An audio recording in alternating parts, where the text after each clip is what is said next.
விழுந்தாலும் மீசேல மண்ணொட்டல அப்படின்னு தமிழ்ல சொல்லுவாங்க தெரியுமா? இப்போ அப்படிதான் இத பாக்குறேன்.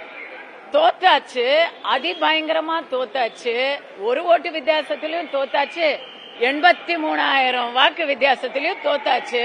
தோத்ததை ஒத்துக்க முடியாம உதயநிதி அவர்கள் அடுத்த 5 வருஷத்துக்கு கதறுவதை நாம கேட்டு பார்த்து ரசிக்கலாம். அதுக்கே நான் விஜய்க்கு வந்து பெரிய ஃபேன் ஆயிட்டேன்.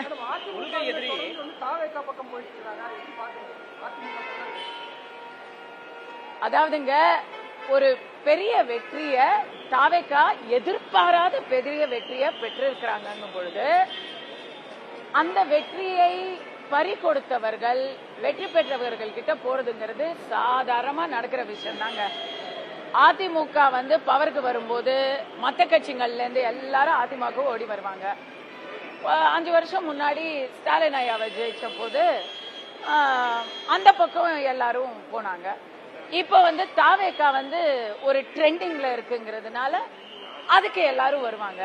நாளைக்கு இதுவே வந்து அவங்களுக்கு ஒரு எதிர்மறையா ஒரு நடந்துச்சு, ஏதோ ஒரு பிரச்சனை நடந்தா போயிருவாங்க. அரசியல்ல இந்த மாதிரி வியாபாரிகள் நிறைய இருக்காங்க, சந்தர்ப்பவாதிகள் நிறைய இருக்காங்க. அப்படிப்பட்டவர்களை அடையாளம் தெரிந்து கொள்வதில் தான் தாவேகாவின் வெற்றியும் தோல்வியும் அடங்கி இருக்கிறது.